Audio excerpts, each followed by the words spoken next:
The sound of shattering glass echoed through the upscale restaurant's valet area as three men in dark suits cornered a woman against her silver Bentley. Daniel Ward's grip tightened around the stack of dinner plates he was clearing from the outdoor patio, his trained eyes instantly assessing the threat unfolding 30 feet away. Olivia Miller, the tech billionaire whose company had just made international headlines, stood frozen as one attacker reached for her arm while another blocked her escape route. Her designer evening dress and diamond jewelry marked her as the perfect target in the affluent district, but the kidnappers had made one critical mistake. They hadn't noticed the restaurant busboy whose military instincts had never truly disappeared.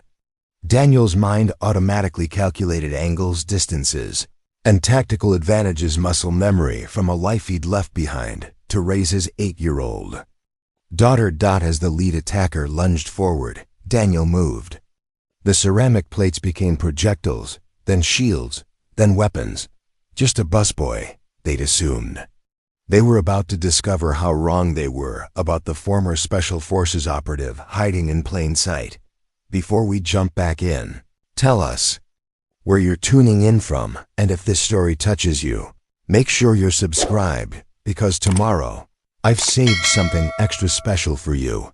The ceramic dinner plate flew through the evening air with deadly precision, striking the first attacker's wrist just as his fingers closed around Olivia Miller's arm. The distinctive crack of breaking bone echoed through the upscale courtyard of La Meridian restaurant, causing the well-dressed patrons inside to turn toward the commotion beyond the floor-to-ceiling windows. Daniel Ward moved through the chaos with fluid grace that seemed impossible for someone wearing a restaurant busboy's uniform. The second plate in his hands became a shield, deflecting the stun gun that the lead kidnapper had drawn from his jacket. In one continuous motion, Daniel swept the attacker's legs while driving his elbow into the man's solar plexus, dropping him to the decorative brick pavement. The third attacker, realizing this was no ordinary restaurant worker, reached for something metallic inside his coat. But Daniel was already moving, his combat boots finding purchase on the Bentley's hood as he launched himself forward. The wooden serving tray he'd been carrying moments before connected with the man's temple with a hollow thud, and suddenly the upscale valet area fell silent except for the groaning of three incapacitated kidnappers. Olivia Miller stood frozen against her luxury vehicle, her emerald evening gown somehow still pristine, despite the violence that had erupted around her.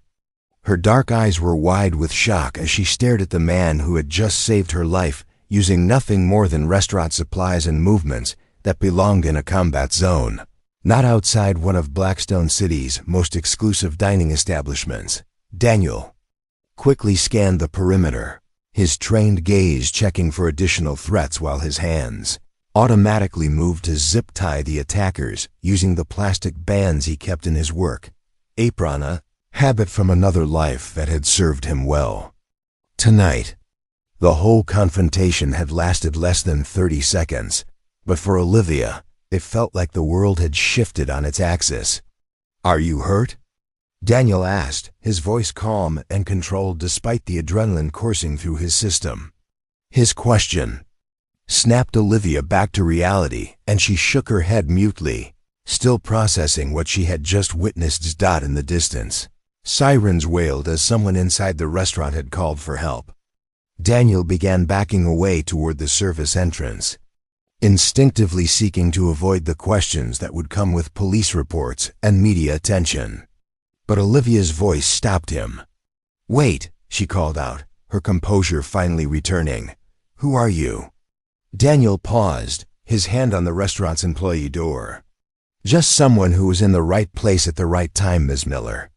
The fact that he knew her name wasn't surprising. Olivia Miller's face had been on the cover of Business Weekly just last month, celebrating her tech company's revolutionary breakthrough in sustainable energy storage. What surprised her was the respectful way he said it, and the immediate retreat he was attempting despite having just saved her from what could have been a kidnapping or worse. As police cars pulled into the valet area and officers began securing The scene. Daniel slipped through the service door and back into the restaurant's bustling kitchen. To the outside world, he was just another invisible service worker whose shift would end in an hour. But Olivia Miller would not forget the man who had moved like a trained soldier while wearing a busboy's uniform. And she certainly wouldn't forget the controlled lethality she had witnessed in his precise, economical movements. The lead detective would later describe the incident as remarkably clean, with 3 suspects subdued using minimal necessary force. The security footage would show a brief altercation that ended quickly, though the camera angles made it difficult to see exactly how one man had taken down 3 armed assailants so efficiently. But Olivia knew what she had seen.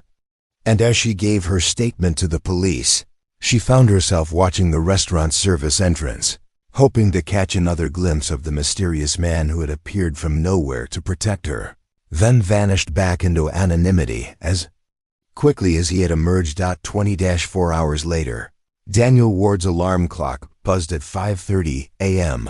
in the modest 2-bedroom apartment he shared with his daughter on the 3rd floor of a converted brownstone in Millfield Heights.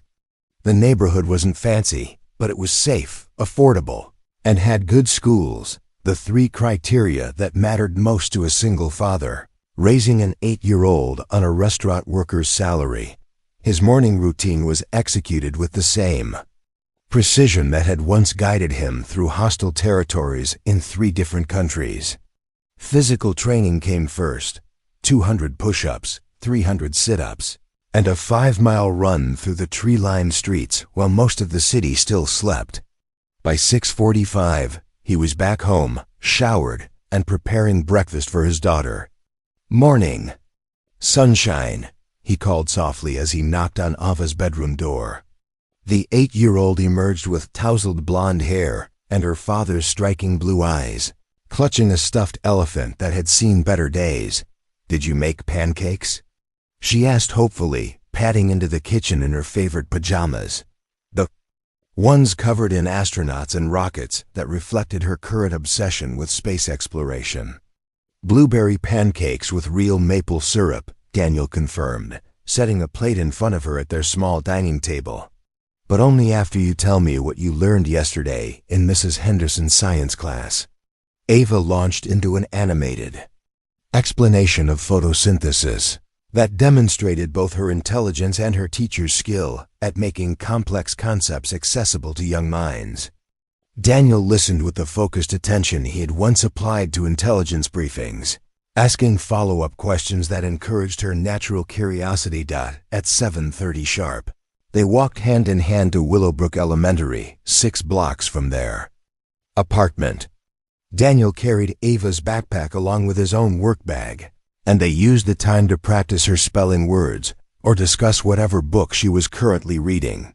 Other parents in the neighborhood knew Daniel as the quiet, dependable single father who volunteered for school events and never missed a parent-teacher conference.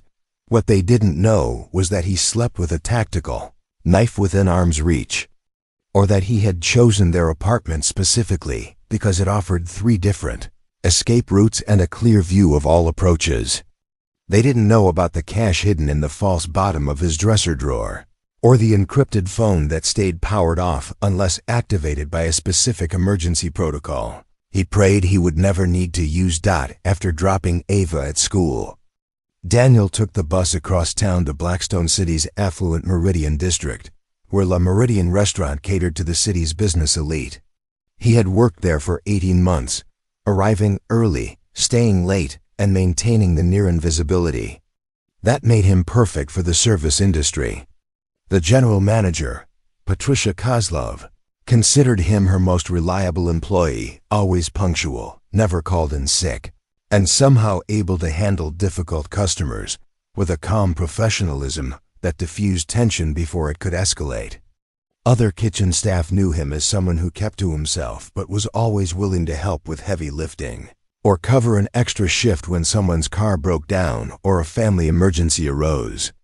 They respected his work ethic and his quiet competence, though none of them could have imagined that his knife skills had been honed in contexts far more serious than food preparation.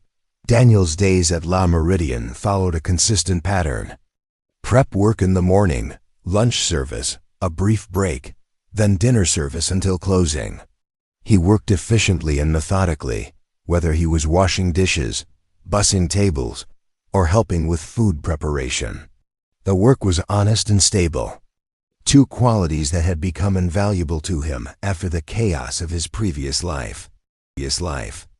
During his break times, Daniel would often sit in the restaurant's small employee courtyard, reading books about early education or child development that he borrowed from the public library. He was constantly educating himself about how to be the best father possible to Ava, making up for the fact that he was learning parenthood through trial and error rather than the traditional two-parent partnership he had originally envisioned. Irony wasn't lost on him that he now worked in the same district where titans of industry made deals worth millions of dollars while he earned an hourly wage clearing their tables. But Daniel had made peace with this new reality. Success, he had learned, wasn't measured in salary figures or professional accolades. It was measured in a little girl's laughter, in perfect attendance at school plays, and in the knowledge that he was present for every important moment of his daughter's life. His co-workers occasionally tried to draw him into conversations about his past, curious about the faint scars on his hands or the way he seemed to notice everything happening around him. But Daniel deflected these inquiries with gentle humor and subject changes, maintaining the carefully constructed boundary between his present and his past. Preparing and narrating this story took us a lot of time. So if you are enjoying it, subscribe to our channel. It means a lot to us. Now back to the story. As the evening shift began and La Meridian's dining room filled with Blackstone City's business elite, Daniel moved through his duties with the same quiet professionalism that had made him nearly invisible for the past year and a half. He was just another service worker in an expensive restaurant, as forgettable as the luxury cars parked outside. That evening, Daniel's world revolved around a small figure bent over homework at their kitchen table. Ava had spread her math worksheets across the surface, her tongue poking out slightly in concentration, as she worked through multiplication problems that seemed to genuinely challenge her for the first time in her academic career. "Dad, I don't understand why 7 times 8 is different from 8 times 7, if they're supposed to be the same," she said, looking up with the kind of logical confusion that made Daniel's heart swell with pride. "Show me what you mean, sweetheart," he said, settling into the chair beside her. This was the moment that made everything else worthwhile. The late nights at the restaurant, the aching feet, the careful budgeting that meant generic cereal instead of name brands. This quiet time when his daughter trusted him with her questions and frustrations was more valuable than any commendation he had ever received. They worked through the math together, with Daniel using small objects from around the apartment to demonstrate the concepts visually. Ava was a kinesthetic learner, something he had discovered through careful observation and research into different learning styles. She understood concepts better when she could manipulate physical objects rather than just looking at numbers on a page. "There," she said triumphantly after successfully completing a particularly difficult problem. "I got it. 7 groups of 8 things is the same as 8 groups of 7 things, because they're the same amount of things total." "Exactly right," Daniel confirmed, ruffling her hair. "You're getting really good at thinking through problems step by step." After homework came their evening ritual, dinner preparation together. Ava stood on a step stool beside the stove, carefully stirring pasta while Daniel prepared a simple marinara sauce from scratch. Cooking together served multiple purposes. It taught her practical life skills, gave them time to talk without distractions, and allowed Daniel to stretch their grocery budget by preparing meals at home rather than relying on expensive convenience foods. "Mrs. Henderson says we're going to start learning about the solar system next week," Ava announced as she carefully added cheese to their pasta.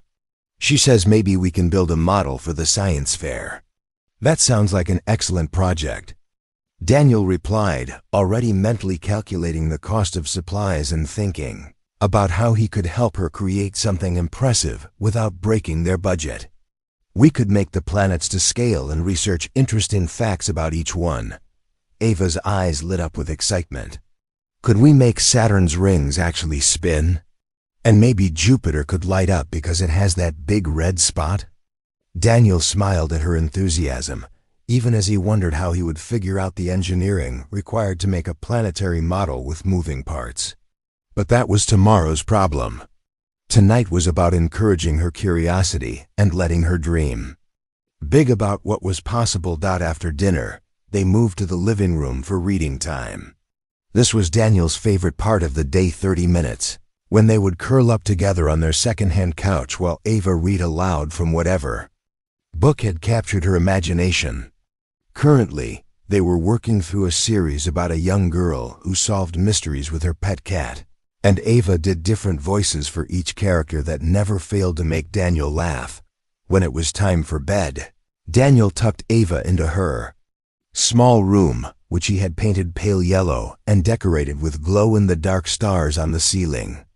As she settled under her covers, she looked up at him with a serious expression that meant she had been thinking about something important. "Dad, why do some kids have moms and dads, and I just have you?" The question hit Daniel like a physical blow, even though he had been expecting it for months. Ava was becoming more aware of family structures around her, and it was natural that she would wonder about her own situation. "Well," he said carefully, sitting on the edge of her bed, "sometimes families look different from each other. Some kids have moms and dads, some kids have just moms, some kids have just dads, and some kids live with their grandparents or other family members. What matters isn't how many people are in your family, it's how much they love you." "But why don't I have a mom?" Daniel's throat tightened. They had talked about this before, but Ava's questions were becoming more sophisticated as she grew older. "Your mom died when you were very little, sweetheart. She loved you very much, but sometimes people get sick in ways that doctors can't fix." Ava was quiet for a moment, processing this information. Then she said, "But I have you, and you take care of me really well. You make good pancakes and you help me with homework and you come to all my school things." "That's right," Daniel said, his voice thick with emotion. "And I will always take care of you, no matter what. That's a promise." "I know," Ava said with the simple confidence that children have in their parents. "You're really good at taking care of people. I bet you could take care of anyone." As Daniel turned off her light and kissed her forehead goodnight, her words echoed in his mind. She had no idea how literally true that statement was, or how much his ability to take care of people had cost him over the years, but she also had no idea that every sacrifice he had made to build this quiet, stable life with her had been worth it 1,000 times over. In the living room, Daniel cleaned up the remnants of their evening routine and prepared for another early morning. As he moved through these simple domestic tasks, his mind was already planning the next day, Ava's school schedule, his work shifts, the groceries they needed, the small repairs their apartment required. This was his mission now, more important than any operation he had ever undertaken, raising his daughter to be confident, curious, and kind. Everything else, his past, his lost career, the skills that sometimes surfaced in unexpected moments, was secondary to this fundamental purpose. 3 years ago, Daniel Ward had been someone else entirely. Staff Sergeant Daniel Ward of the 75th Ranger Regiment, a man whose expertise in close-quarters combat and tactical operations had made him invaluable to his unit during 4 deployments across 2 different theaters of operation. His service record was exemplary, his commendations numerous, and his future in the Army seemed secure, until everything changed in a single devastating week. The mission had been routine, by Army standards, extraction of a high-value intelligence asset from a hostile zone in the mountains of Afghanistan. Daniel's team had successfully completed similar operations dozens of times, and they approached this assignment with the confident professionalism that came from years of working together. seamlessly, but intelligence reports had been incomplete. What should have been a simple extraction turned into a 48-hour siege when their extraction point was compromised by enemy forces, who had been tracking their target for weeks. Daniel's team found themselves protecting not just their asset, but also a group of local civilians' families, with young ones who had been caught in the crossfire. The rules of engagement were clear. The mission came first. Civilian casualties were acceptable if necessary to complete the objective. But when Daniel looked at those families, huddled in terror while bullets flew over their heads, he saw Ava's face in every frightened expression.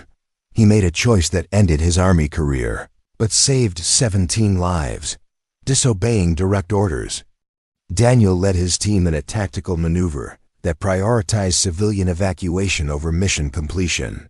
They got everyone out alive, including their intelligence asset, but the unauthorized deviation from protocol created diplomatic complications that reached all the way to Washington. The official report listed the mission as successful, but Daniel was quietly offered a choice: accept a transfer to a desk job that would effectively end his operational career, or take an honorable discharge with full benefits. For a man whose identity had been built around service and action, neither option felt like a real choice. The decision was made for him when he received a phone call that changed everything. "Sergeant Ward? This is Dr. Patricia Mills from Mercy General Hospital in Denver. I'm calling about your wife, Sarah Ward." Sarah had been driving home from her job as a pediatric nurse when a drunk driver ran a red light. The impact killed her instantly, but somehow, miraculously, 18-month-old Ava had survived with only minor injuries. Daniel received the news while still dealing with the aftermath of his last mission, and suddenly the choice between a desk job and civilian life became irrelevant. He took the discharge and came home to bury his wife and figure out how to raise a daughter he barely knew. The transition from soldier to single father had been the most difficult operation of his life. Sarah had been the primary caregiver during his deployments, and Daniel realized with devastating clarity how much of Ava's early development he had missed while serving overseas. She was walking and beginning to talk, but she didn't really know him beyond the occasional video calls and brief visits between deployments.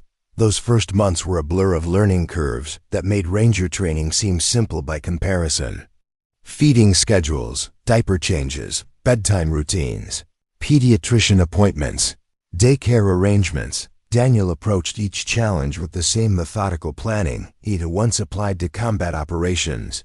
He sold their house in Colorado and moved to Blackstone City, where the cost of living was more manageable on his veterans' benefits and where he could start fresh without the constant reminders of his former life. He found work first in construction, then in restaurant service, discovering that his ability to remain calm under pressure and pay attention to details made him well suited to the fast-paced environment of commercial kitchens. The first year was the hardest. Ava went through a phase where she cried for her mother every night, and Daniel would hold her for hours, feeling completely helpless in the face of grief that he couldn't fix with tactical planning or professional competence.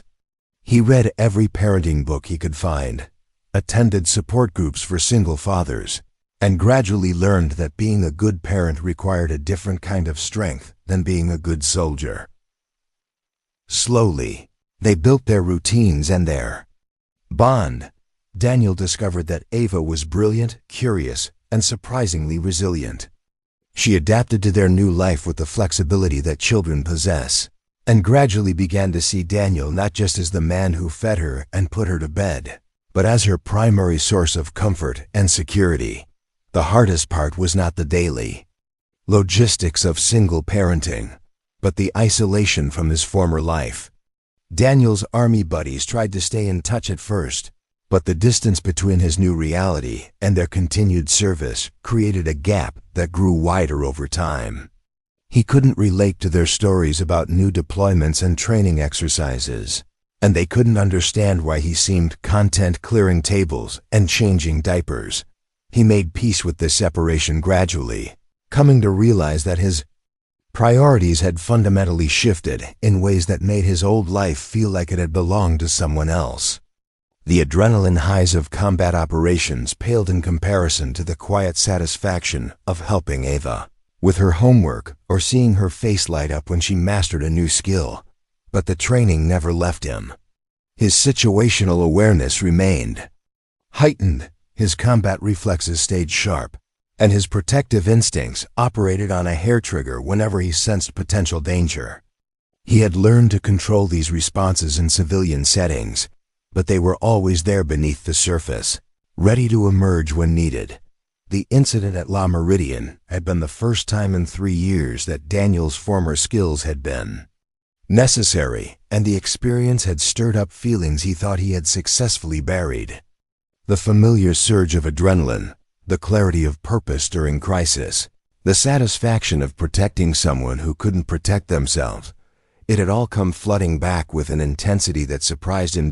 As he lay in bed that night, listening to Ava's steady breathing through the thin wall between their rooms, Daniel wondered if he had made the right choice in walking away from that life so completely. Not because he regretted his decision to prioritize his daughter, but because he was beginning to realize that his skills and experience might still have value beyond the restaurant industry.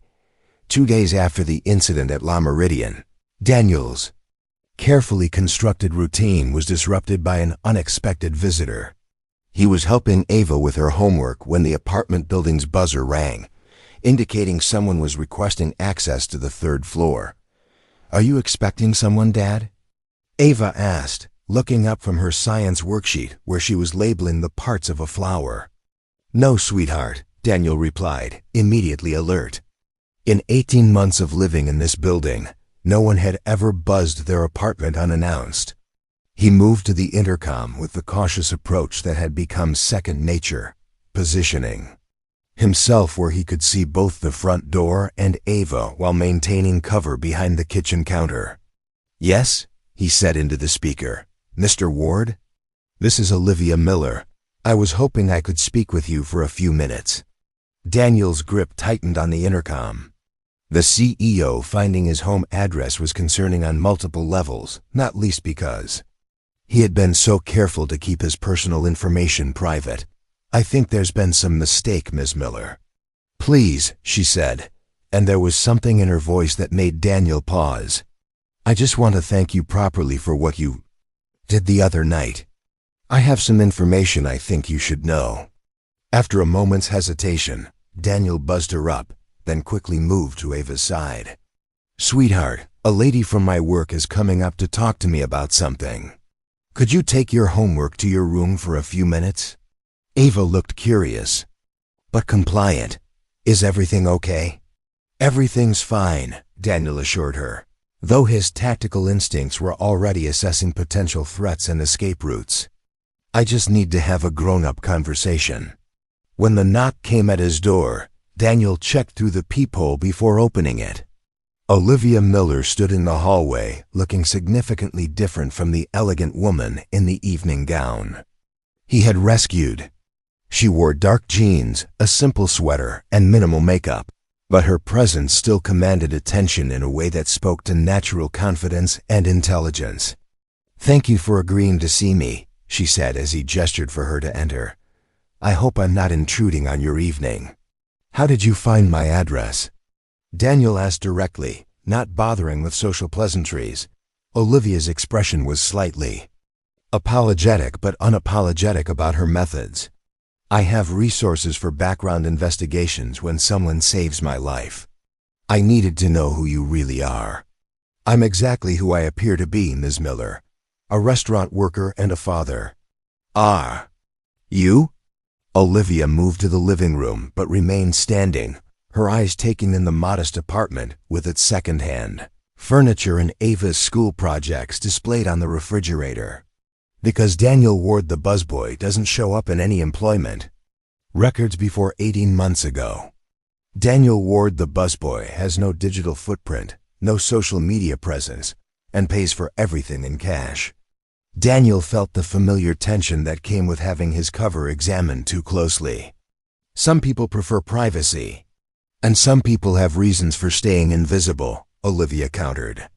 Staff Sergeant Daniel Ward of the 75th Ranger Regiment received an honorable discharge 3 years ago after 4 deployments and multiple commendations for valor under fire.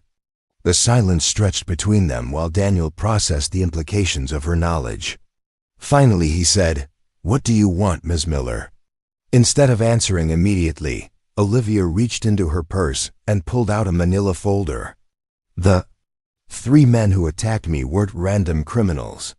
They were professionals, corporate espionage specialists with connections to several hostile foreign intelligence services.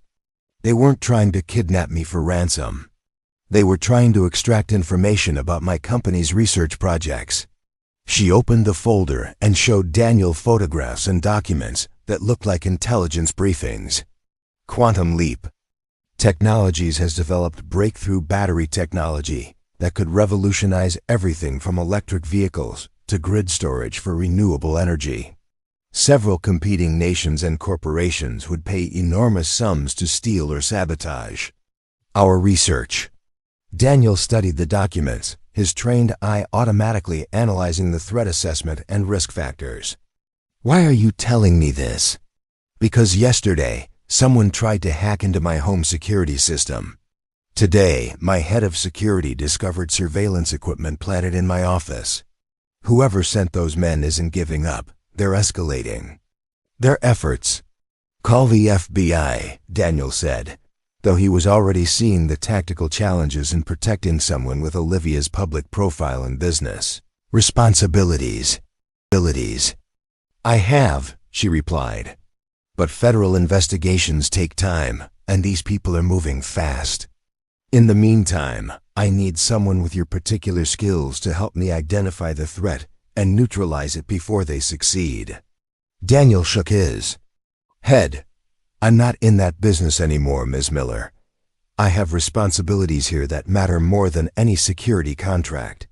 "I'm not offering you a contract," Olivia said quietly. "I'm asking for your help because you're the only person who has demonstrated both the ability and the inclination to protect me from these people." From Ava's room came the sound of her practicing piano, a keyboard they had bought used from a neighbor. The simple melody of "Twinkle, Twinkle, Little Star" filled the apartment, a reminder of the life Daniel had built and the priorities that governed his decisions. "I can't," he said firmly. "My daughter needs stability, not a father who disappears into dangerous situations." Olivia was quiet for a moment, then said, "What if the dangerous situation comes to you anyway?" She pulled out another photograph, a surveillance shot of Daniel walking Ava to school that morning. The image had been taken from across the street with a telephoto lens, and it showed both father and daughter clearly. Daniel's blood ran cold. "When was this taken?" "This morning.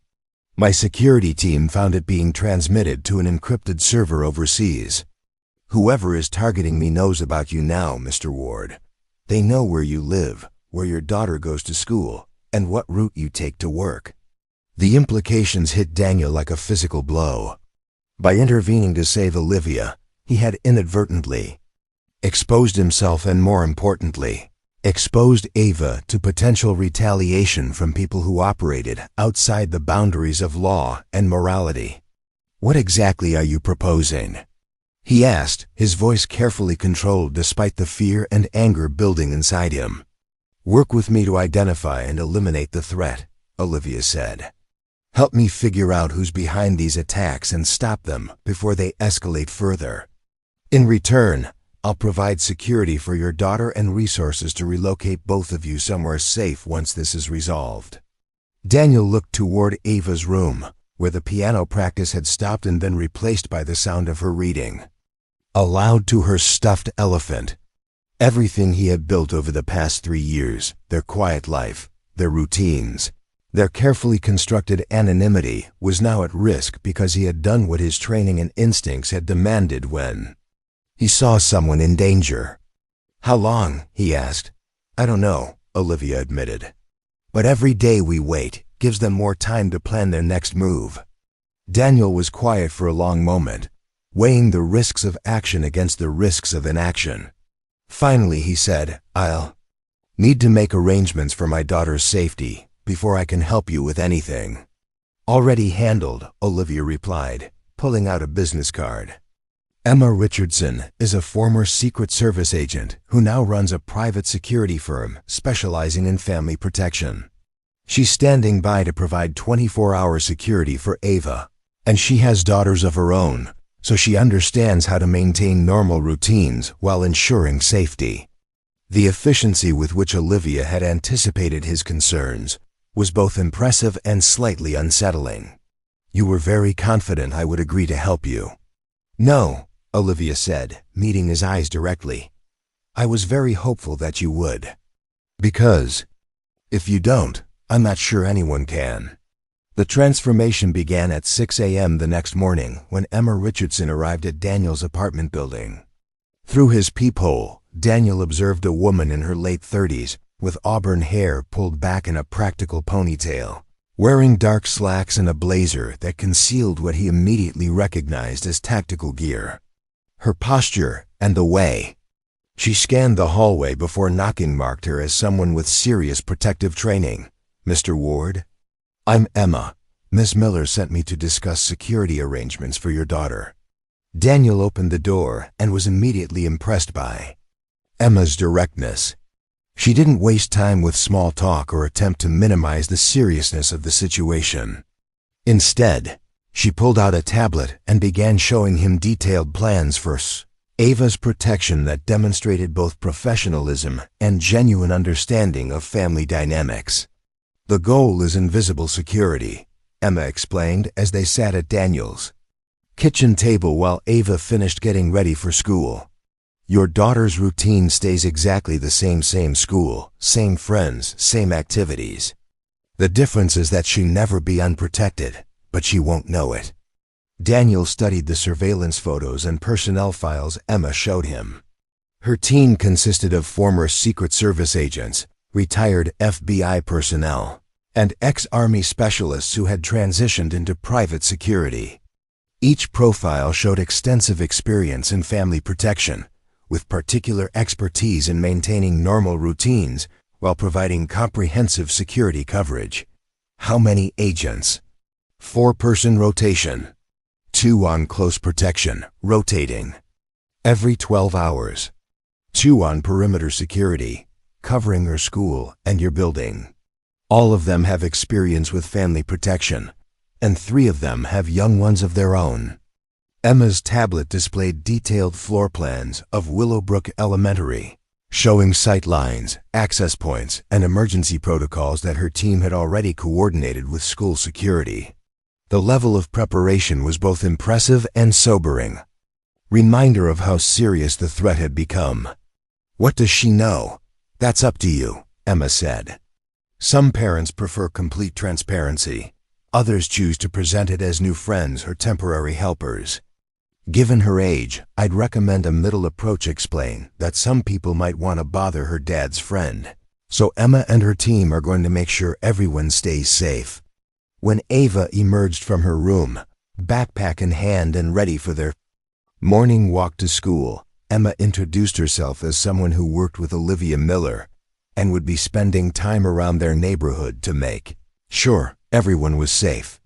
Ava accepted this explanation with the adaptability of youth, though Daniel noticed her studying Emma with curious eyes that reminded him of her mother's analytical nature. "Are you like a police officer?" Ava asked as they walked toward Willowbrook Elementary, unconsciously positioning herself between Daniel and Emma in a way that suggested she was already beginning to understand the protective dynamics. "Sort of," Emma replied, falling into step beside them while maintaining constant awareness of their surroundings. "My job is to make sure good people stay safe from bad people who might want to cause trouble." "Is someone trying to cause trouble for my dad?" Daniel exchanged a glance with Emma, who handled the question with practiced ease. "Some people might be upset with Ms. Miller because her company makes really important inventions. We're just making sure everyone who helps her stays safe while the police figure everything out." The walk to school took on new dimensions as Daniel observed Emma's professional techniques. She identified potential threat vectors, memorized the faces of regular pedestrians, and positioned herself to maintain clear sight lines while appearing to be engaged in casual conversation. Her experience was evident in the way she managed to be completely alert while seeming relaxed and approachable. At the school, Emma positioned herself across the street with a clear view of all entrances while maintaining enough distance to avoid drawing attention from staff or other parents. Daniel watched her establish her post and felt a mixture of relief and unease. Relief that Ava would be protected, unease that such protection was necessary. "She's good," Daniel observed as he and Emma walked back toward his building after seeing Ava safely into her classroom. "The best," Emma confirmed. "Miss Miller doesn't take chances with anything important to her, and she made it very clear that your daughter's safety is her top priority." An hour later, Daniel found himself in an unmarked sedan with Olivia, heading toward Quantum Leap Technologies' headquarters in the city's Innovation District. The building was a gleaming 20-story tower of glass and steel that looked like it belonged in a science fiction movie, with curved walls and surfaces that seemed to shift color depending on the angle of view. "Impressive," Daniel commented as they pulled into the executive parking garage. "Function over form," Olivia replied, though there was pride in her voice. "Every design element serves a purpose. The windows are ballistic glass. The curves eliminate sniper sight lines, and the parking garage has 3 different exit routes. You built this expecting threats." "I built this expecting success," she corrected. "And success in the technology sector always attracts unwanted attention." The interior of Quantum Leap Technologies was even more impressive than the exterior. The lobby soared 3 stories high, with a digital waterfall cascading down one wall and interactive displays showcasing the company's innovations in sustainable energy storage. Employees moved through this space with the focused energy of people working on projects that excited them, and Daniel could see why Olivia had been successful in attracting top talent from established tech giants. But as they rode the executive elevator to the 20th floor, Daniel's tactical instincts were cataloging security vulnerabilities. The open floor plan that encouraged collaboration also eliminated cover and concealment. The floor-to-ceiling windows that provided spectacular views also offered potential access points for surveillance or worse. The electronic keycard systems that controlled access could be hacked by someone with sufficient expertise. "Tell me about your security protocols," Daniel said as they entered Olivia's corner office. For the next 2 hours, Olivia walked him through Quantum Leap's security systems, personnel files, and recent projects. What Daniel discovered was both impressive and concerning. The company's digital security was state-of-the-art, but their physical security relied heavily on technology rather than human intelligence and intuition. "Your system is designed to stop casual industrial espionage," Daniel observed, studying the building schematics on Olivia's wall-mounted displays. "But the people targeting you are operating at a much higher level. What do you see that we're missing?" Daniel moved to the windows and began pointing out sight lines from neighboring buildings, potential entry points that the electronic sensors might miss, and gaps in coverage that could be exploited by someone with advanced training. "Your security team is thinking like corporate executives protecting intellectual property. These people are thinking like military operatives conducting an extraction. So what do? We think like them," Daniel replied, his analytical mind already working through countermeasures and tactical responses. "We identify their objectives, anticipate their methods, and turn their advantages into vulnerabilities." The next phase of their investigation took them to Quantum Leap's research and development labs, where Daniel got his first look at the battery technology that had made Olivia's company so valuable and so dangerous. The lab was a clean room environment filled with equipment that looked like something from a space program, and the scientists working there moved with the careful precision of people handling materials worth millions of dollars. "This is Dr. Arthur Beaumont, our lead researcher," Olivia said, introducing Daniel to a tall, thin man in his 50s with the distracted air of someone whose mind was usually focused on problems involving molecular structures and energy density calculations. "The breakthrough came 6 months ago," Dr. Beaumont explained as he showed them the prototype batteries that were no larger than smartphone power cells but could store 10 times the energy of conventional lithium-ion technology. "We've solved the safety and scalability issues that have plagued high-density storage for decades." "Who else knows the specific details?" Daniel asked. "The complete technical specifications." "Just the core research team, 5 people including myself. But the general principles and some of the manufacturing processes are known to perhaps 20 employees across different departments." Daniel studied the lab's security measures and personnel access logs, looking for patterns that might indicate insider involvement. What he found was troubling. Several employees had accessed research files outside their normal work responsibilities, and the digital audit trails showed signs of sophisticated intrusion attempts that had been partially successful. "Someone's been conducting surveillance from the inside," Daniel told Olivia as they returned to her office. "The external attacks are just one part of a coordinated effort. They have someone feeding them information about your schedules, security protocols, and research progress." "That's impossible," Olivia said, but her expression showed that she was already reconsidering what she thought she knew about her own company. "Everyone with access to sensitive information has been with us for years. They've all been background checked and cleared." "Background checks show past behavior," Daniel replied. "They don't predict future choices." "Financial pressure, personal relationships, ideological conflicts. There are dozens of reasons why a trusted employee might become a security risk."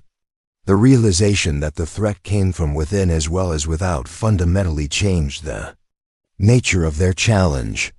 Instead of simply protecting Olivia from external attackers, they now had to identify and neutralize a traitor who had intimate knowledge of the company's operations and unlimited access to its most sensitive information. "We need to narrow down the suspect list," Daniel said, studying the personnel files that Olivia had provided.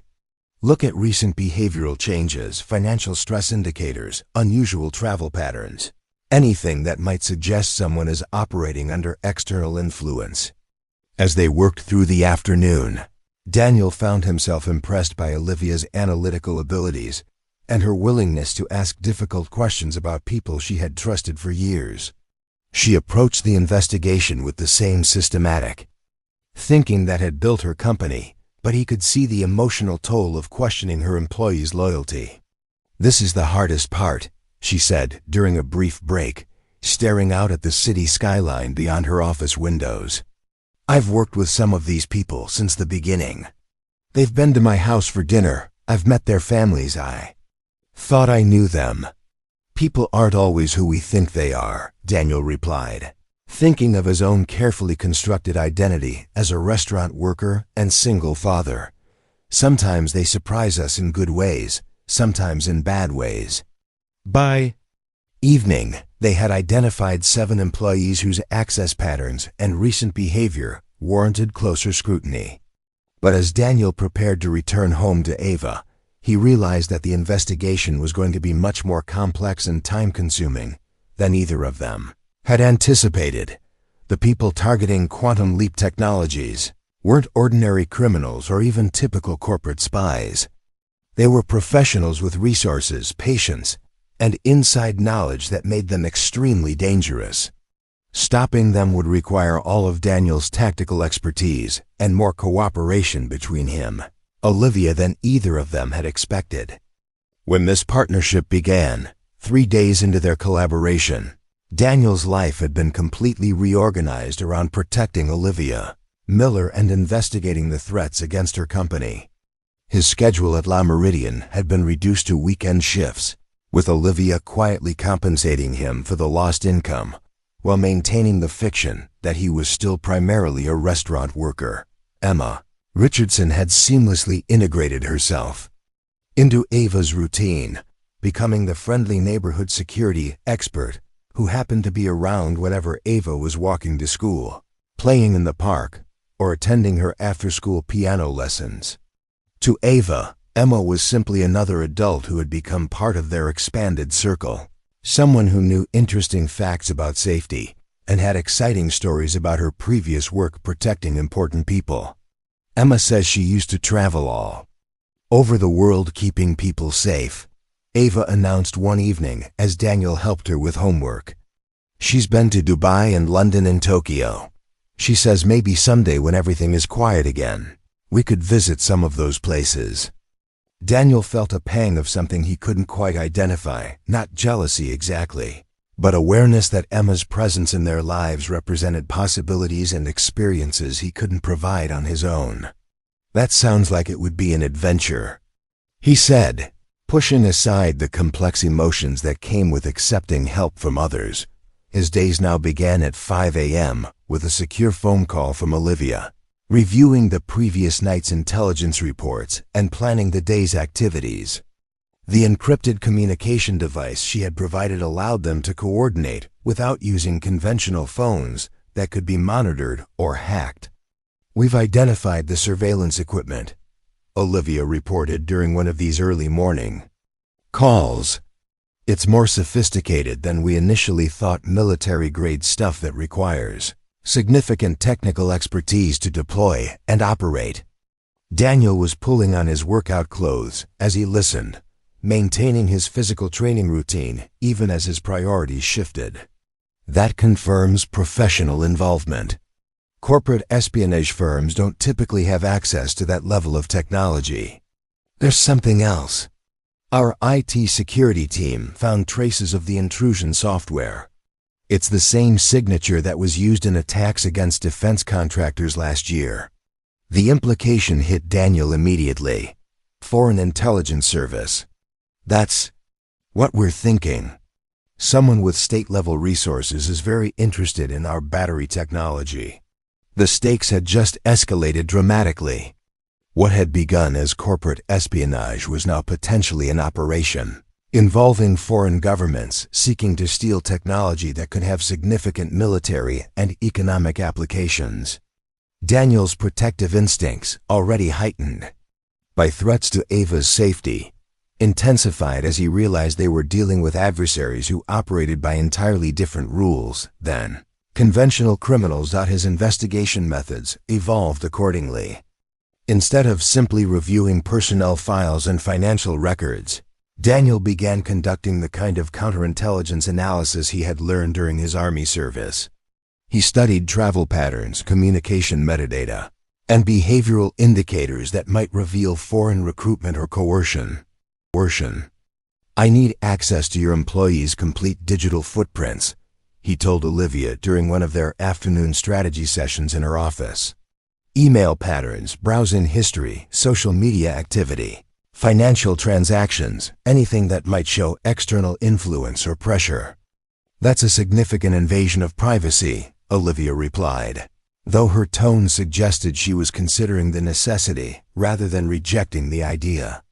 Privacy concerns are secondary to security threats, Daniel said bluntly. If someone in your organization is feeding information to foreign intelligence services, they've already compromised everyone's privacy and safety. Olivia was quiet for a moment, weighing ethical concerns against practical necessities. Finally, she nodded. What exactly are you looking for? Recruitment indicators, sudden financial improvements, travel to specific countries, contact with individuals who don't fit their normal social patterns, changes in political or ideological expressions. Foreign intelligence services are very systematic in how they identify and develop assets. The deeper they went into the investigation, the more Daniel found himself thinking like a soldier again, rather than a civilian. The analytical frameworks, the systematic approach to threat assessment, the willingness to make hard choices based on incomplete information, all of it felt familiar in ways that were both comforting and unsettling. You're different when you're working, Olivia observed one afternoon as they reviewed surveillance footage from the Quantum Leap building. More focused, more decisive. "This is what I was trained for," Daniel replied, not looking away from the screens showing employee movement patterns throughout the facility. Pattern recognition, threat analysis, operational planning. "I spent 8 years developing these skills. Do you miss it?" The question caught him off guard, partly because he had been avoiding asking it himself. "I miss the clarity," he said. "Finally. When you're in a combat zone, the objectives are clear, the stakes are obvious, and the metrics for success are unambiguous. Civilian life is more complicated, but less dangerous." "Usually," Daniel agreed, thinking about the current situation that had brought exactly the kind of danger he had tried to leave behind directly into his family's life. Their working relationship deepened as they spent more time together, developing the kind of professional trust that allowed them to anticipate each other's thinking and coordinate their efforts seamlessly. Olivia's strategic mind complemented Daniel's tactical expertise, and they began functioning as an effective team in ways that surprised both of them. "I understand why you were successful in the Army," Olivia said one evening as they finalized plans for monitoring several suspect employees. "You think 3 steps ahead and prepare for contingencies that most people wouldn't consider." "You do the same thing in business," Daniel replied. "The skills are transferable. Except in business. The consequences of failure are financial. In your world, they were life and death." "They still are," Daniel said quietly, thinking about Ava asleep at home under Emma's protection, and about Olivia's safety becoming increasingly important to him for reasons that extended beyond professional obligation. During their second week of investigation, Daniel's analysis began revealing disturbing patterns that suggested the threat was even more complex than they had realized. The surveillance of Quantum Leap wasn't limited to foreign intelligence services. There were also indicators of domestic corporate espionage, financial manipulation, and what appeared to be coordination between different hostile actors. "Look at this," Daniel said, showing Olivia a timeline he had constructed from various data sources. "The foreign intelligence contacts began 6 months ago, right after your battery breakthrough was announced. But the financial irregularities in your company go back almost 2 years. What kind of irregularities?" "Someone has been manipulating your stock price through coordinated trading patterns, probably to accumulate a significant position before attempting a hostile takeover. The foreign espionage is just one vector of attack.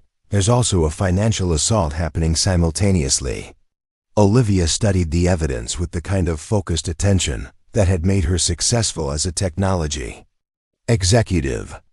"You're saying we're being targeted by multiple hostile actors with different objectives, but coordinated timing." "Exactly. Someone is orchestrating a complex operation designed to acquire your technology through multiple approaches: theft, corporate takeover, and possibly legal manipulation through regulatory capture." The scope of the conspiracy was staggering, involving levels of resources and coordination that suggested involvement by major corporations, foreign governments, and possibly corrupt elements within regulatory agencies. Daniel realized they were facing adversaries with the ability to manipulate legal systems, financial markets, and intelligence networks simultaneously. "We're outgunned," he told Olivia bluntly. "The people orchestrating this have resources we can't match and influence we can't counter through conventional means. So what do? We level the playing field," Daniel said, his mind already working through unconventional approaches that drew on his military experience with asymmetric warfare. "We can't match their resources, but we can be more agile, more unpredictable, and more focused than they are." The breakthrough came during their second week of investigation, when Daniel's analysis of communication patterns revealed that Dr. Arthur Beaumont had been having regular contact with someone who didn't exist in any conventional databases. The phone number traced to a series of corporate shells that ultimately led to a known front for foreign intelligence operations. He's not a traitor by choice, Daniel concluded after reviewing the evidence. Look at the timeline. The contact began right after his daughter started her freshman year at Northwestern University. Someone approached him through her. Olivia stared at the evidence with a mixture of betrayal and sympathy. They're using his daughter as leverage. Classic recruitment technique. Find someone with access to valuable information and create pressure. Points that force cooperation. His daughter probably has no idea she's being used. What do? We turn the situation to our advantage, Daniel said, his mind already working through operational possibilities. Dr. Beaumont becomes our asset instead of theirs. The plan they developed required Daniel to reveal more of his background than he was comfortable with, but the operational necessities outweighed personal security concerns. When they confronted Dr. Beaumont in his lab after hours, Daniel introduced himself not as a restaurant worker helping with security, but as a former Army intelligence specialist working to protect Quantum Leap from foreign espionage. They told me they would hurt Sarah if I didn't cooperate, Dr. Beaumont confessed, the relief of finally being able to tell someone evident in his voice. They knew her class schedule, her dormitory room number, her friends' names. They said it would look like an accident. How much information have you provided? Daniel asked. Research summaries, production timelines, security protocols. Nothing complete enough to replicate our work, but enough to give them significant insights into our capabilities. That ends now, Daniel said firmly. We're going to help you protect your daughter, but you're going to help us identify and stop the people threatening her. Dr. Beaumont agreed immediately, eager to escape the impossible situation he had been trapped in. But as Daniel and Olivia developed their counter-operation, they both realized that they were now fully committed to a dangerous game that would require all of their combined skills and resources to win. The investigation had become something much larger than either of them had anticipated, a counterintelligence operation against foreign agents with the potential to impact national security. Daniel's quiet life as a single father was now completely intertwined with protecting not just Olivia, but technology that could change the global balance of power. There's no going back to the way things were, Daniel told Olivia as they reviewed their operational plans late one evening in her office. Win or lose, this changes everything for both of us. I know, she replied, and he could see in her expression that she understood the full implications of what they were undertaking. Are you prepared for that?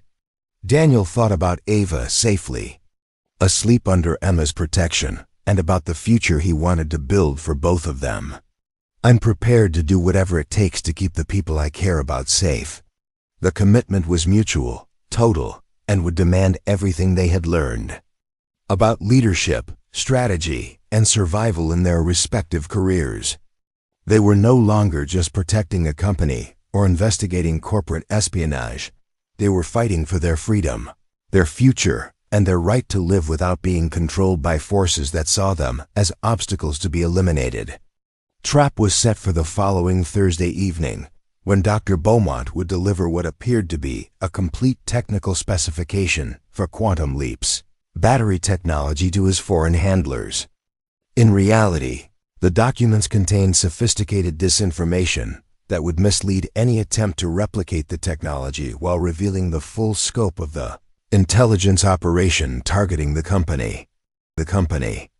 Daniel spent 2 days conducting reconnaissance on the meeting location, a seemingly innocent coffee shop in the university district that provided perfect cover for intelligence exchanges. The establishment had multiple entrances, good sight lines, and enough ambient noise to mask conversation, making it an ideal choice for clandestine meetings. I count 3 possible surveillance positions and at least 2 escape routes, he reported to Olivia as they reviewed his tactical assessment. The meeting is scheduled for 7 p.m., which means they'll have watchers in position by 6:30. What about Dr. Beaumont's safety? Olivia asked. She had grown genuinely concerned about her lead researcher, seeing him as another victim of the forces targeting her company rather than a simple traitor. "He'll be wearing a wire and a GPS tracker," Daniel replied. "I'll have overwatch from across the street, and we'll have backup teams positioned at the exit routes. If anything goes wrong, we can extract him within 60 seconds. The plan seemed solid, with multiple contingencies and clear protocols for every foreseeable scenario. Daniel had coordinated with Emma's security team to ensure comprehensive coverage of the operation, while maintaining enough separation to avoid compromising their investigation if federal agencies were monitoring the area. But as Daniel positioned himself in the second-floor window of a bookstore across from the coffee shop, watching Dr. Beaumont enter the target building at precisely 7 p.m., his instincts were warning him that something was fundamentally wrong. The foreign intelligence operatives were too relaxed, too confident. Instead of the careful surveillance and security protocols he expected from professionals conducting a high-stakes operation, they seemed almost casual about the meeting. The handler who approached Dr. Beaumont was younger than anticipated, and his body language suggested excitement rather than the controlled caution that should characterize such an encounter.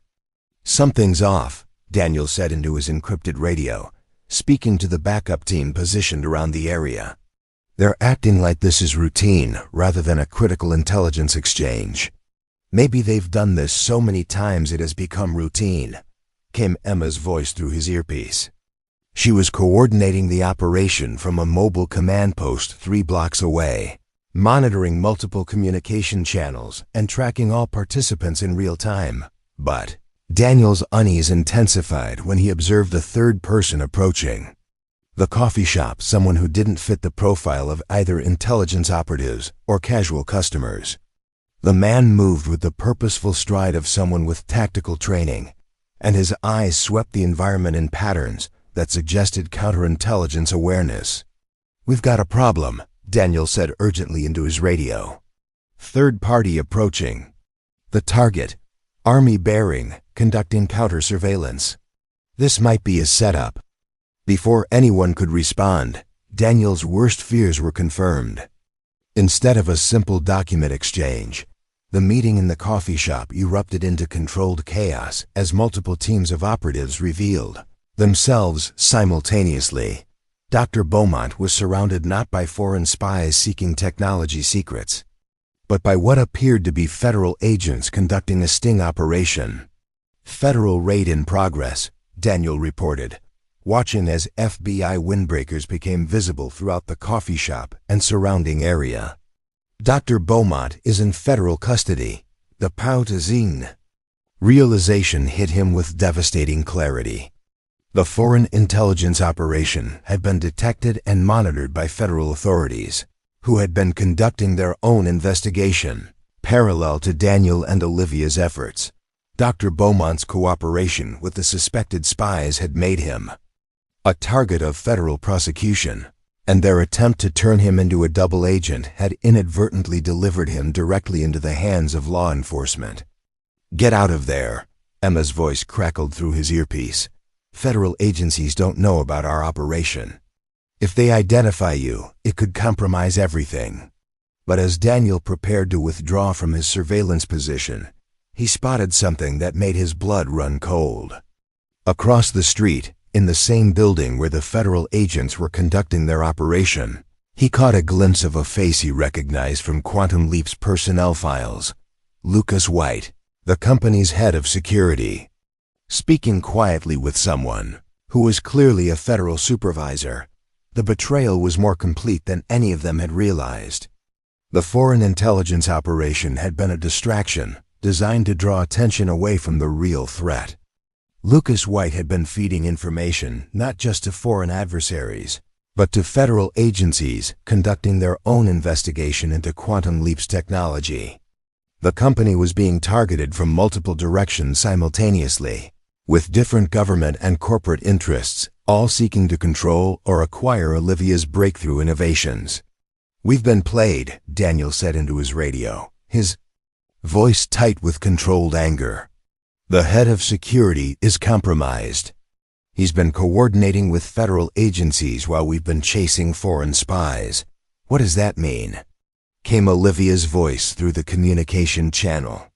She was monitoring the operation from her office, where she had been waiting for news of their success in neutralizing the threat against her company. It means the threat is bigger than we thought, Daniel replied, already planning their next moves.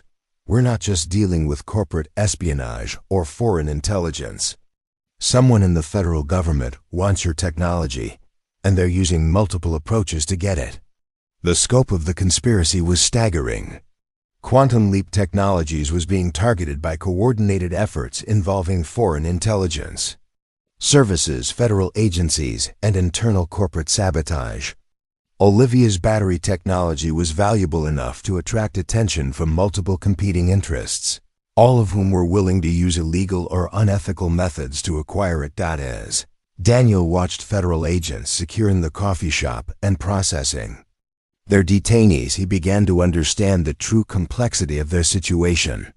The foreign intelligence operation had been real, but it had also been allowed to continue specifically because it provided cover for domestic agencies to conduct their own intelligence gathering against Quantum Leap. Dr. Beaumont had been caught in the middle of competing intelligence operations, with foreign services trying to recruit him while federal agencies monitored those recruitment attempts to gather information about both the technology and the foreign intelligence capabilities. Targeting American companies. We need to extract Dr. Beaumont before he tells federal investigators about our operation, Daniel said, his mind already working through tactical possibilities. If they learn about our counterintelligence efforts, it could expose everything we've discovered about the larger conspiracy. Can we do that? Olivia asked. Not without escalating this situation significantly, Daniel replied honestly. Federal custody is different from corporate security or even foreign intelligence operations. Breaking someone out of federal detention requires resources and expertise that could put all of us at serious legal risk. But even as he spoke, Daniel was observing something that changed his assessment of their options. Lucas White was leaving the federal operation area, moving toward a vehicle that didn't match the standard government fleet. The head of security wasn't just cooperating with federal agencies, he was being handled by someone else entirely. White's not working for the government, Daniel reported, tracking the man's movement through his surveillance scope. He's being run by a third party that's coordinating with federal agencies but isn't part of them. The implications were staggering. Quantum Leap was being targeted by a complex network that included foreign intelligence services, federal agencies, and private interests that had managed to coordinate their efforts while maintaining operational separation. Someone with significant resources and political connections was orchestrating a multifaceted assault on Olivia's company. Corporate takeover, Olivia said, her voice reflecting the realization that was hitting her. Someone's using intelligence operations and federal investigations to weaken our position before launching a hostile acquisition. That's my assessment, Daniel confirmed, watching as Lucas White disappeared into traffic while federal agents continued their operation. The foreign espionage creates justification for federal investigation. The federal investigation creates legal and financial pressure, and both situations create opportunities for a coordinated corporate acquisition at a severely reduced price. The magnitude of their situation was becoming clear. What had begun as protecting Olivia from kidnapping had evolved into uncovering a conspiracy that reached into federal agencies, foreign governments, and major corporate interests. The people orchestrating this operation had resources that could manipulate legal systems, intelligence networks, and financial markets simultaneously. We're not equipped for this level of opposition, Daniel told Olivia through the encrypted communication channel. We need to consider extraction options, getting you and your key personnel out of the country before these people can complete whatever they're planning. I won't abandon my company, Olivia replied immediately. This technology could revolutionize sustainable energy and help address climate change. I won't let it be suppressed or controlled by people who care more about profit and power than about solving global problems. Daniel understood her position, but his protective instincts were focused on more immediate concerns. The conspiracy targeting Quantum Leap had tentacles, reaching into multiple government agencies and foreign intelligence services. Anyone standing in the way of their objectives would be eliminated through whatever means proved most effective: legal prosecution, physical elimination, or simply disappearing into detention facilities that operated outside conventional legal protections. Then we need to change our approach, Daniel said, watching the last of the federal agents clear the coffee shop while maintaining surveillance on the area where Lucas White had disappeared. We're not just protecting your company anymore. We're fighting for your survival against people who have the authority to make problems disappear permanently. As he prepared to withdraw from his surveillance position and rendezvous with Olivia, Daniel realized that their situation had fundamentally changed. They were no longer investigating corporate espionage or foreign intelligence operations. They were fighting for their freedom against a conspiracy that operated at levels where legal protections meant nothing and conventional resistance would be futile. The real battle was just beginning, and it would require every skill, resource, and contact they could marshal to survive what was coming next. Daniel's quiet life as a single father and Olivia's position as a technology executive were both now secondary to a much more basic objective: staying alive long enough to expose the truth and protect the people they cared about from forces that viewed them as expendable obstacles to much larger objectives. The emergency meeting took place at 2 a.m. in an abandoned warehouse in the industrial district, far from the surveillance networks that monitored downtown Blackstone City. Daniel had chosen the location specifically for its isolation and the tactical advantages it offered: multiple exit routes, clear sight lines, and enough space to maneuver if the situation deteriorated into violence. Olivia arrived first, accompanied by Emma Richardson and 2 other security specialists who had been protecting Ava throughout the crisis. The little girl was safely hidden at a secure location outside the city, under the protection of Emma's most trusted agents. But Daniel's protective instincts remained on high alert, knowing that his daughter's safety depended on the success of tonight's operation. The federal investigation has been suspended, Olivia reported, as they established their command post in the warehouse's main floor. Someone with significant political influence made calls that resulted in Dr. Beaumont being released on his own recognizance pending further review. That's not good news, Daniel replied, studying the satellite imagery and surveillance reports that Emma's team had compiled. It means our adversaries have enough political connections to manipulate federal agencies directly. The scope of the conspiracy had become clearer over the past 48 hours through Daniel's analysis of intercepted communications and financial records. Quantum Leap Technologies was being targeted by a coalition of interests that included foreign intelligence services, corrupt federal officials, and a major energy corporation seeking to prevent breakthrough battery technology from disrupting. Their market dominance dot at the center of the conspiracy was Lucas White, who had been recruited not by foreign agents, but by Sterling Energy Corporation, a multinational conglomerate with enough political influence to coordinate complex operations involving multiple government agencies.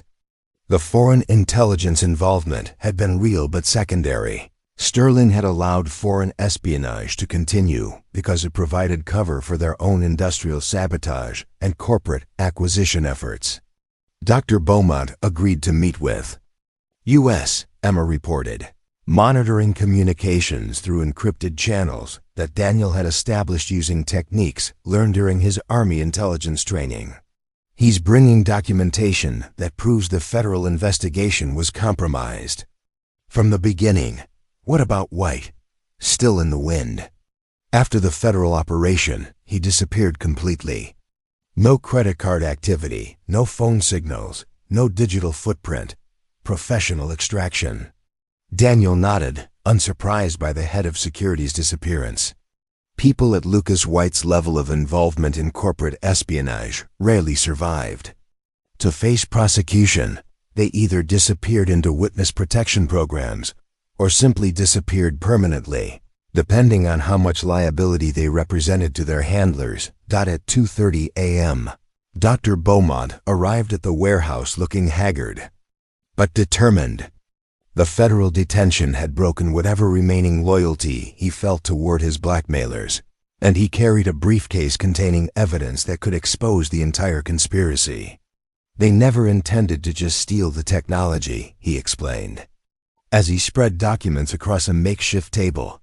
Sterling Energy wants to acquire Quantum Leap completely, but at a fraction of its actual value. The foreign espionage creates national security concerns that justify federal investigation.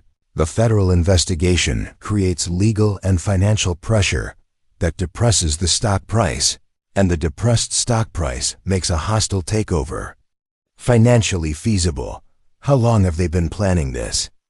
Olivia asked, studying the timeline that Dr. Beaumont's documents revealed. At least 2 years. They've been accumulating Quantum Leap stock through shell companies, planting operatives in your organization, and building relationships with federal officials who could be influenced to support their objectives. Daniel examined the evidence with the analytical skills he had developed during counterintelligence operations. The conspiracy was sophisticated and well coordinated, but it also had vulnerabilities that could be exploited by someone with the right knowledge and resources. They made one critical mistake, he said, pointing to specific communications intercepts that Dr. Beaumont had managed to obtain. They assumed their operation was secure because it involved federal agencies and foreign intelligence services. But that complexity also created multiple points of failure. What do you mean? Olivia asked. They're coordinating between foreign agents, federal officials, corporate executives, and criminal elements. Each of those groups has different objectives, different security protocols, and different vulnerabilities. We can't take on the entire conspiracy, but we can exploit the contradictions between its component parts. The plan Daniel outlined was audacious and extremely dangerous, requiring precise timing and coordination between multiple moving parts. Instead of trying to expose the conspiracy through conventional legal channels that could be manipulated or suppressed, they would create a situation where the different elements of the conspiracy would be forced to reveal themselves publicly while simultaneously destroying each other's credibility. The foreign intelligence operatives don't know about Sterling Energy's involvement, Daniel explained. The federal officials don't know about the foreign intelligence coordination. And the Sterling executives don't know about the criminal elements that Lucas White has been using for direct action operations. So we make them all visible simultaneously, Olivia said, understanding the tactical concept immediately. Exactly. We create a crisis that forces each group to respond according to their own protocols and objectives. When they do, they'll expose not just themselves, but the connections between different parts of the conspiracy. The operation required Dr. Beaumont to return to Quantum Leap and announce a fake breakthrough in the battery technology at development, so significant that it would trigger immediate responses from all the hostile actors targeting the company. Each group would attempt to acquire or sabotage the technology according to their own plans, creating a convergence of criminal activity that would be impossible to ignore or suppress. I'll be bait, Dr. Beaumont said, understanding his role in the plan. When I announce the breakthrough, everyone targeting Quantum Leap will move simultaneously. And we'll be waiting, Daniel confirmed, with surveillance, recording equipment, and enough evidence to expose the entire network.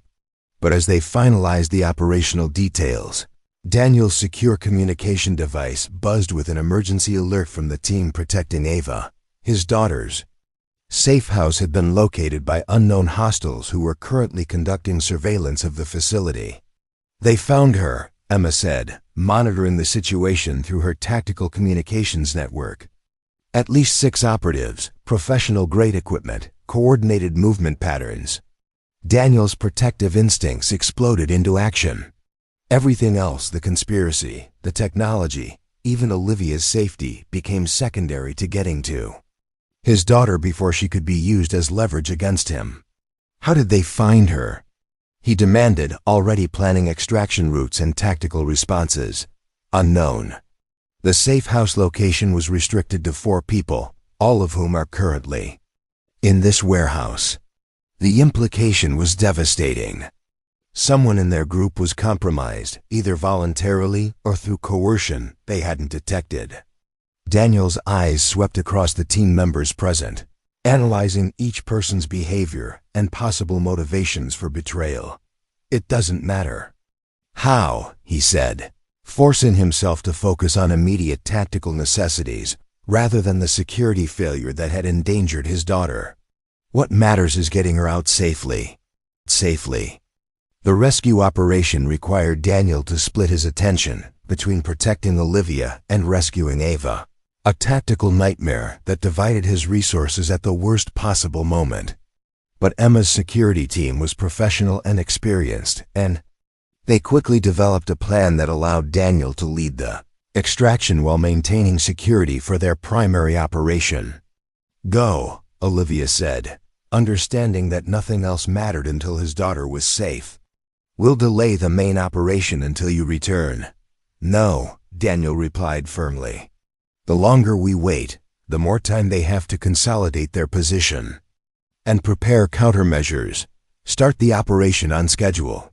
I'll get Ava to safety and rendezvous with you before the situation escalates. The next hour unfolded with the precision and intensity of Daniel's most challenging combat operations. Leading a 3-person extraction team, he approached the safe house using urban warfare techniques that allowed them to neutralize the surveillance team without alerting whoever had sent them. The hostile operatives were professionals, but they weren't prepared for someone with Daniel's level of training and operational experience.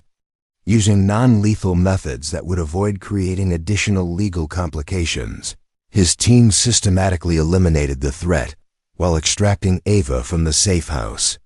"Dad!" she exclaimed when she saw him, running into his arms with the kind of relief that reminded him why everything else in his life was secondary to her safety and well-being. "It's okay, sweetheart," he said, holding her tightly while scanning for additional threats. "We're going somewhere even safer now." The secondary safe house was a rural property that Emma's organization maintained for exactly these kinds of emergency extractions. As Daniel settled Ava with a protection team that included women with experience caring for young people in crisis situations, he realized that his daughter's resilience and adaptability continued to amaze him. "Are you going back to help Ms. Miller?" Ava asked, demonstrating the perceptiveness that constantly surprised him. "Yes, some bad people are trying to hurt her and steal her inventions." "Will you be careful?" "I will be very careful," he promised, kissing her forehead. "And I will come back to you as soon as I can." By the time Daniel returned to the main operation, Dr. Beaumont had already announced the fake breakthrough, and the responses were beginning to cascade exactly as predicted. Foreign intelligence operatives were moving to acquire the technology through theft. Federal agencies were preparing to seize the research under national security provisions. And Sterling Energy's corporate acquisition team was accelerating their hostile takeover timeline, but the most dangerous response came from the criminal elements that Lucas White had been coordinating. Instead of subtle surveillance or legal manipulation, they were preparing for a direct assault on Quantum Leap headquarters, designed to acquire the technology through force and eliminate any witnesses who could expose their employers. 12 hostiles approaching the building, Emma reported from her surveillance post. Military-grade equipment, coordinated tactics, and what appears to be explosives for breaching operations. Federal response? Daniel asked. Delayed by coordinated interference with their communication systems. Someone with significant technical capabilities is jamming their emergency frequencies. The situation was unfolding exactly as Daniel had predicted, but the scale and intensity of the responses exceeded even his expectations. Instead of subtle maneuvering by different competing interests, they were facing a convergence of hostile actions that threatened to destroy Quantum Leap headquarters and everyone inside it. Evacuate all personnel except essential security staff, Daniel ordered, shifting into the command mode that had served him during the most challenging operations of his Army career. Get Olivia to the secure conference room on the 20th floor and establish defensive positions at all access points. The final confrontation took place in Quantum Leap's headquarters building, with Daniel coordinating the defense against multiple hostile elements while simultaneously gathering evidence of their coordination and objectives. The building's security systems, enhanced by Emma's tactical expertise, proved sufficient to delay but not stop the various assault teams. But the real victory came when the different hostile groups encountered each other during their simultaneous operations. Foreign intelligence operatives found themselves in firefights with Sterling Energy's private contractors, while federal agents responding to the emergency discovered clear evidence of corporate espionage and foreign intelligence operations occurring simultaneously. The conspiracy's strength, its coordination between multiple powerful interests, became its weakness when those interests were forced to operate simultaneously in the same location. Each group's operational security was compromised by the presence of the others, creating a cascade of evidence that exposed not just individual crimes, but the systematic coordination between them. When the situation finally stabilized 3 hours later, Daniel found himself in Quantum Leap's executive conference room with Olivia, surrounded by evidence that would ensure prosecution of the conspiracy's participants and protection of the breakthrough technology that had made them all targets. "It's over," he said, though the exhaustion in his voice reflected the cost of the operation in terms of stress, resources, and risk to everyone involved. "The immediate threat is over," Olivia corrected, "but everything else is just beginning." 6 months later, Daniel Ward stood in the kitchen of a house he still couldn't quite believe was his, preparing breakfast for Ava while she practiced piano in the living room. The modest 2-story home in Willowbrook Heights had been Olivia's idea, a place where they could establish routines and build the kind of stable life that Ava deserved, but with security measures that would prevent anyone from threatening their family again. The aftermath of the Quantum Leap conspiracy had been swift and comprehensive. Sterling Energy Corporation faced federal prosecution for industrial espionage, while several federal officials were indicted for corruption and abuse of authority. The foreign intelligence operatives had been quietly deported as part of diplomatic negotiations that avoided international incidents while ensuring they could never return to target American technology companies. Lucas White had been found dead in a hotel room in Mexico, apparently killed by his former employers, to prevent him from providing testimony that could expose additional criminal activities. Daniel felt no satisfaction at the news. White had been a tool used by more powerful interests, and his death was simply another casualty of forces that operated beyond conventional legal and moral boundaries. Dr. Arthur Beaumont had received immunity in exchange for his cooperation with federal prosecutors, and his daughter had been relocated to a secure university program that would allow her to complete her education without fear of retaliation. The lead researcher had returned to Quantum Leap with a renewed commitment to the technology that could help address climate change and reduce global dependence on fossil fuels. "Dad, do you think I played that song better today?" Ava called from the living room, her voice carrying the confidence of a young person who had learned to adapt to extraordinary circumstances while maintaining her essential optimism and curiosity. "I think you played it beautifully," Daniel replied, carrying a plate of pancakes to the dining room table that Olivia had helped them select during one of their weekend shopping trips. "But I'm not exactly an expert on piano music." "Ms. Miller," Says I have good rhythm and that I should keep practicing because music is good for developing mathematical thinking. The relationship between Ava and Olivia had evolved naturally over the months since the crisis ended. What had begun as formal interactions between a CEO and the daughter of her security consultant had grown into genuine affection and mutual respect. Olivia had no experience with young people, but she approached the relationship with the same systematic thinking that had made her successful in business, learning about Ava's interests and needs with focused attention. Speaking of Ms. Miller, Daniel said, checking his watch, she should be here in about 20 minutes for our planning meeting. The meeting was one of many that had become routine as Daniel transitioned from restaurant worker to Chief Security Officer of Quantum Leap Technologies. The position had been Olivia's idea, offered with a salary that allowed him to provide for Ava's future while using skills that had been dormant for too long. But the job was more than just professional opportunity. It was a chance to apply his experience and training to protecting innovations that could benefit millions of people while working with someone whose intelligence and dedication impressed him more every day. When Olivia arrived, she carried the blueprints and technical specifications for Quantum Leap's new research facility, a state-of-the-art complex designed with security measures that incorporated every lesson they had learned from the conspiracy that had nearly destroyed the company. The federal grant approval came through yesterday, she announced, spreading the documents across Daniel's dining room table while Ava continued practicing piano in the background.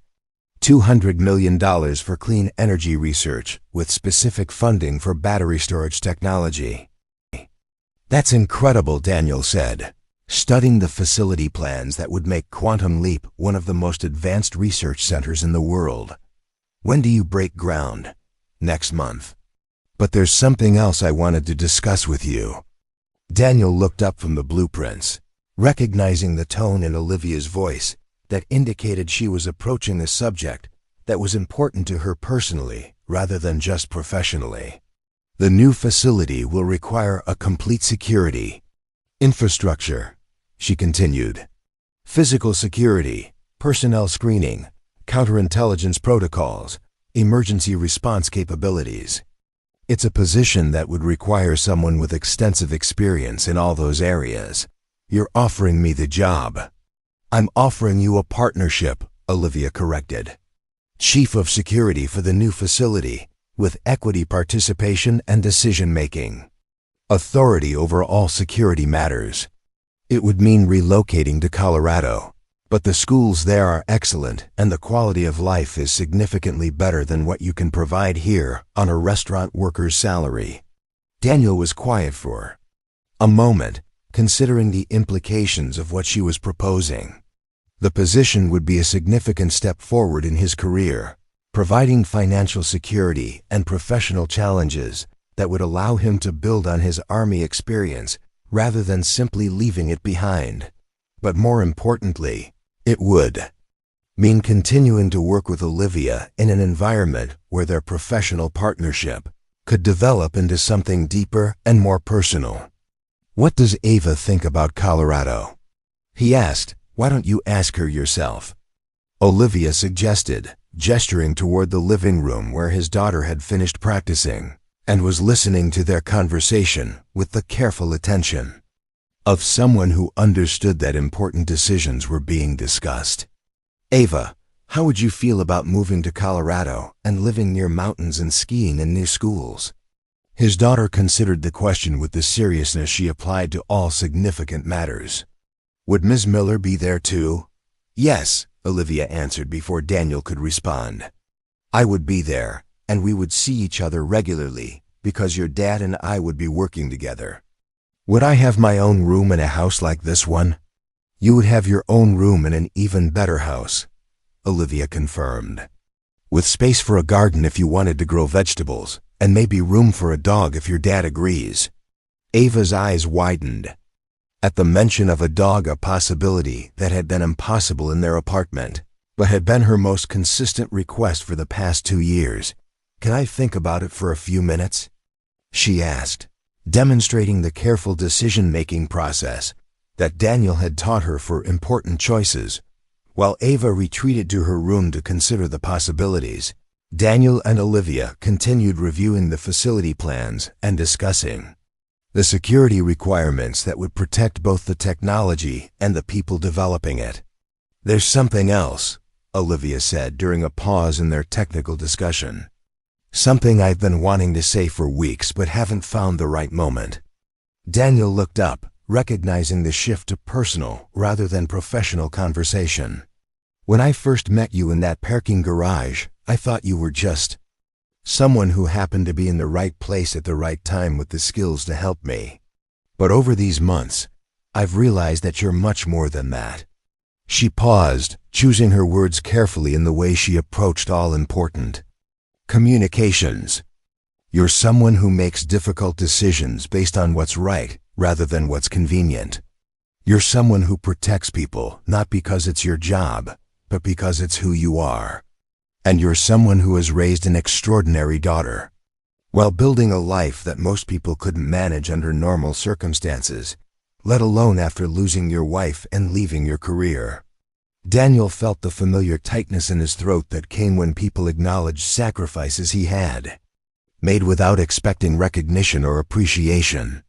"What I'm trying to say," Olivia continued, "is that I admire you not just as a professional colleague, but as a person. And I think we could build something together, professionally and personally, that would be better than either of us could achieve separately." Before Daniel could respond, Ava returned to the dining room with a focused expression that indicated she had reached a decision. "I think we should move to Colorado," she announced, "but I have some conditions." "Let's hear them," Daniel said, smiling at his daughter's negotiating approach. "First, I want to visit our new house before we move so I can see my room and make sure it's a good place for homework and reading." "That's reasonable," Olivia agreed. "Second, I want to keep in touch with Emma Richardson because she's my friend, and she taught me important things about staying safe." "Emma will always be welcome to visit us," Daniel confirmed. "Third, I want Ms. Miller to promise that she'd teach me about her inventions and maybe let me help with science projects that are appropriate for my age level." Olivia laughed, the first genuinely carefree expression Daniel had seen from her since they met. "I think I can promise that. You're already asking better questions about energy storage than some of my graduate research assistants." "And fourth," Ava continued, saving her most important condition for last, "I want Dad to be happy. He's been taking care of me for a long time, and I think he should have someone to take care of him sometimes too." The simple statement, delivered with the clarity that only young people possess, cut through months of careful professional boundaries and unspoken personal feelings. Daniel realized that his daughter had been observing the growing connection between him and Olivia with the perceptiveness that had always characterized her approach to important relationships. "I think that can be arranged," he said quietly, meeting Olivia's eyes across the table covered with blueprints and technical specifications for a future they would build together. 3 months later, Daniel stood in the driveway of their new house in Boulder, watching Ava explore the backyard with a golden retriever puppy that Olivia had insisted was essential for proper rural living. The house was larger than anything he had imagined providing for his daughter, with mountain views that stretched to the horizon and space for the kind of stable, secure life he had always wanted to give her.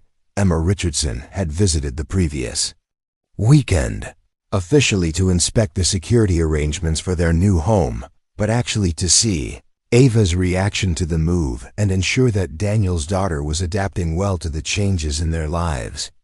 "She's thriving," Emma had observed, watching Ava teach the puppy to sit while explaining the physics of leverage and fulcrums in language that suggested Olivia's influence on her scientific education.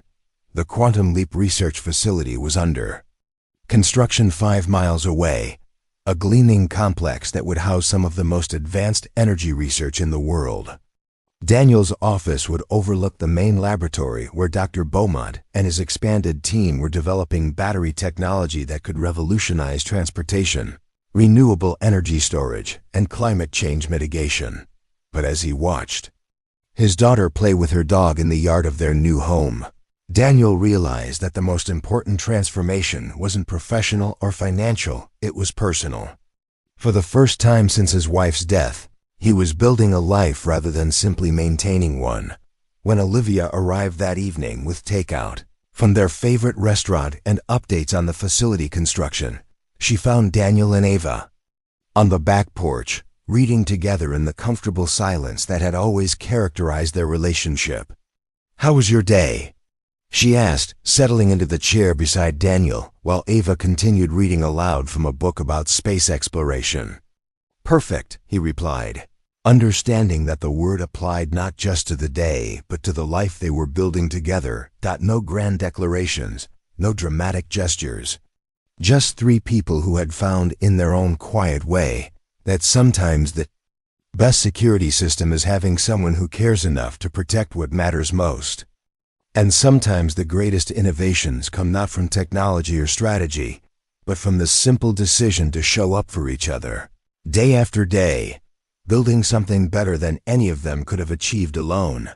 The future stretched ahead of them with possibilities that none of them had imagined 6 months earlier. Professional challenges that would apply Daniel's skills to protecting innovations that could benefit the world. Educational opportunities that would nurture Ava's curiosity and intelligence. And personal relationships based on mutual respect, shared values, and the kind of love that grows slowly and sustainably over time. As the sun set behind the mountains, and Ava finished her chapter about the moons of Jupiter, Daniel realized that he had finally found what he had been searching for since leaving the army, a mission worth dedicating his life to, a place where his skills could make a positive difference, and a family that had chosen each other through circumstances that tested their courage, resilience, and commitment to protecting what they valued most. Up next, you've got 2 more standout stories right on your screen. If this one hit the mark, you won't want to pass these up. Just click and check them out. And don't forget to subscribe and turn on the notification bell so you don't miss any upload from us.